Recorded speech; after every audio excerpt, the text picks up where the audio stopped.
Well, this case involving the former Deputy Senate President Ekweremadu is incredibly fast-moving and complex in its nature.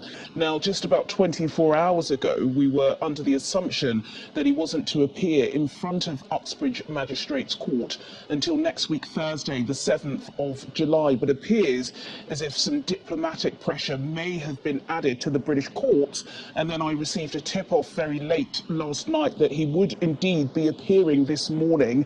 I was at court when the senator did appear in the dock, and he appeared incredibly well given the circumstances. There was a large delegation from the Nigeria High Commission in attendance, as well as what I believe were his two adult sons. His wife Beatrice did not appear alongside him, and even though her defence asked for the court to allow her to attend, they did say that the matter would proceed without her.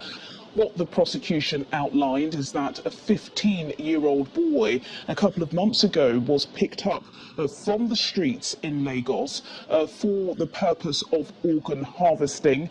An official document was put into the British High Commission in Nigeria, and a visa was granted.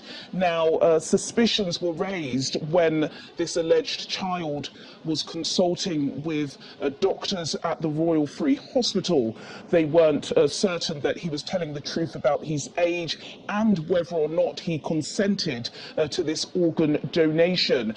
He then fled the Ekweremadu residence, and after 3 days of sleeping on the streets of London, he handed himself into the Metropolitan Police. And it was from that discussion with the police that a warrant was put out for an arrest for the senator and his wife. He was then arrested at Heathrow Airport on the way back from Nigeria. I believe at the time he was travelling to Turkey, and now he is facing very serious charges under Britain's Modern Slavery Act. Many of the details I can't go into now, but I will be updating you as this trial does continue. I believe one of the sticking issues now is jurisdiction. Is this trial going to take place in Nigeria, where many of the offences occurred, or is it going to be taking place in London? And now the magistrate did rule that the Attorney General must make a decision on this matter, which is why the case has been adjourned until Thursday, the 7th of July at Westminster Magistrates Court.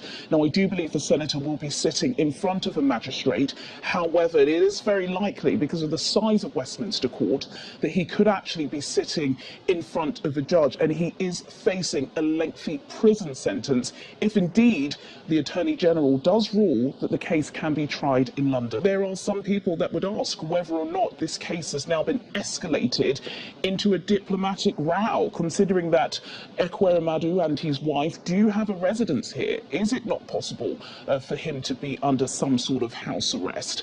Is it possible that the senator will be given some sort of diplomatic immunity?